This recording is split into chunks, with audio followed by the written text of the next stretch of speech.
d'abord, il doit y avoir une base légale, il doit y avoir une loi. Donc, on ne pourrait pas créer un pass sanitaire simplement par un arrêté ministériel, par exemple, puisqu'on a beaucoup légiféré par simple arrêté ministériel. Donc, ça, c'est une première condition qui est tout à fait essentielle, puisque c'est une dérogation tellement importante par rapport à un certain principe d'égalité de traitement qu'on ne pourrait pas le faire sans avoir une base légale.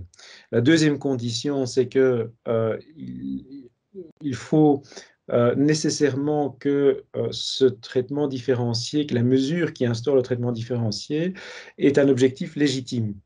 Alors cet objectif légitime, ça peut par exemple être un objectif de santé publique. La troisième condition, c'est que euh, pour que le traitement puisse être différencié et soit justifié, donc ne soit pas considéré comme une discrimination prohibée, il faut que ce qu'on appelle en droit que la mesure prise soit proportionnelle.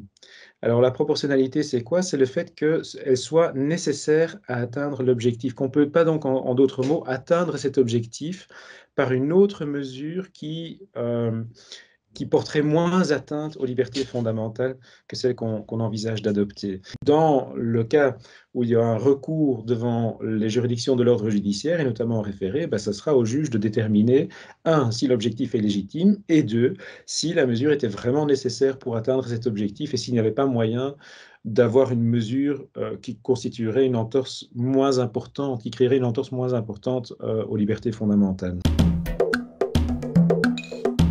L'idée, c'est que tout le monde doit être traité de la même manière. Si on laisse rentrer quelqu'un dans un restaurant, ben, il faudra laisser rentrer la personne suivante également.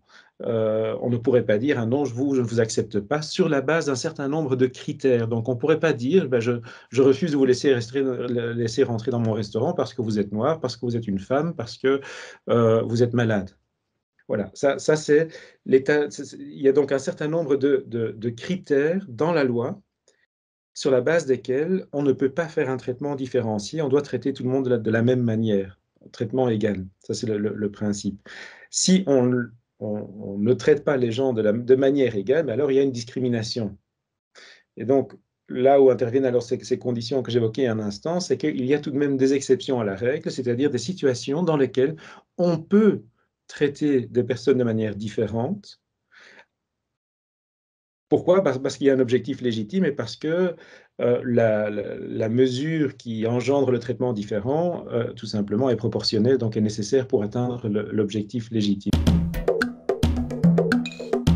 En termes de recours, ben, on pourrait éventuellement attaquer la constitutionnalité de cette loi. Ça, c'est une première possibilité devant la Cour constitutionnelle, mais qui est un recours qui, en l'espèce, serait relativement peu effectif en raison des délais qu'il engendre et que ça prendrait trop de temps pour avoir une décision pour que pour que la décision ait un effet utile. Une autre possibilité, c'est d'introduire un recours en référé devant les cours et tribunaux de l'ordre judiciaire pour justement contester le respect de ces conditions que j'évoquais il y a un instant.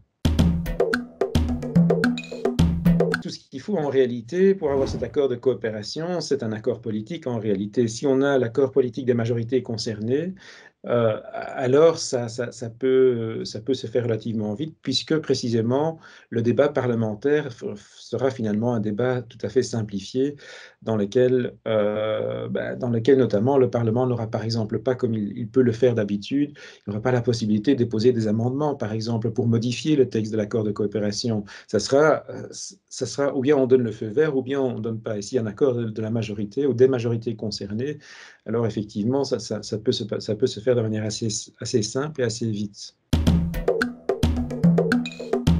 On vivait déjà, avant même le début de cette crise, dans un état dans lequel l'exécutif a pris un rôle tout à fait prépondérant par rapport au rôle du Parlement.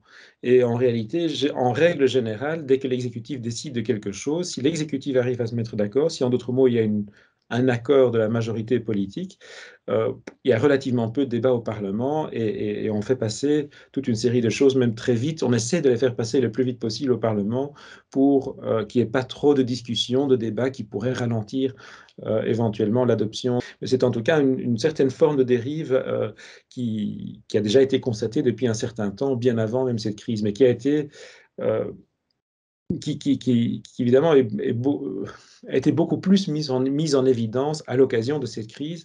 Pourquoi? Parce que les mesures qui ont été adoptées étaient beaucoup plus importantes en termes d'atteinte aux libertés fondamentales et donc du coup, c'est évidemment encore plus important.